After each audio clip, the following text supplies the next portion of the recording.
দেখুন প্রতারণা কিভাবে শুরু হয়েছে। এইটা নাকি একটা ফ্যামিলি কার্ড, এগুলো একদম ভুয়া, এগুলো ভুয়া। আমি চিফ ইলেকশন কমিশনারের কাছে এই কার্ডের ব্যাপারে কথা বলেছিলাম, তিনি বলেছে এটা বেআইনি। আমাদের সরকার হবে দুর্নীতির বিরুদ্ধে জিরো টলারেন্স। কোন দুর্নীতিবাজ এই দেশের শাসন ক্ষমতায় থাকবে না। এদেশের মানুষ চাঁদাবাজদেরকে আর ভোট দেবে না, দখলদারদেরকে আর ভোট দেবে না। গত 2 বছরে স্বৈরাচারের পতনের পরে চাঁদাবাজির সেই জায়গাগুলো দখল করেছিল আরেকটি দল, আপনারা জানেন সে দলের নাম। আমাকে অনেক বড় ব্যবসায়ী বলছে যে আগে যদি 10 টাকা চাঁদা দিতে হতো, এখন নাকি 20 টাকা দিতে হয়।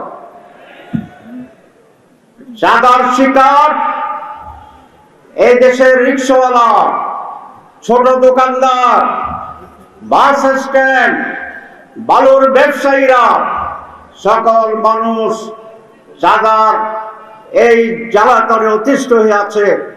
আমরা এমন এক দেশ গড়ব যেই দেশে চাঁদাবাজি থাকবে না, মানুষের অধিকার থাকবে, উচ্চ শিক্ষা থাকবে, সম্মান শ্রদ্ধা থাকবে এবং বাংলাদেশ স্বাধীন মাথা উঁচু করে দাঁড়াবে ইনশাআল্লাহ। আমরা যদি ঘোষণা দেই তাহলে ঢাকা শহরে জামাতের প্রার্থী রাস্তায় নামতে পারবে না, সেটা জামাত হোক বা ইয়েই হোক। কিন্তু আমরা আন্দোলন সংগ্রাম করে এই জায়গায় আসছি, আমরা ভেসে আসি নাই। আমাদের দীর্ঘ 17 বছরের ত্যাগ রয়েছে, আমাদের বহু ভাইদের রক্ত রয়েছে। তারা কোথায় ছিল? তারা তো হঠাৎ করে বের হয়েছে 5 তারিখের পরে, অগাস্টের 24-এর পরে এই গুপ্ত বাহিনী তারা হঠাৎ করে উদয় হয়েছে বেশিরভাগই। এর আগে আমরা দেখেছি তারা ভোরবেলা 6টার সময় যখন রাস্তাঘাটে জনগণ থাকতো না, তারা চুপ করে অন্ধকারে বের হইতো, মিছিল করে তারা চলে যেত। এই ছিল তাদের আন্দোলন সংগ্রাম।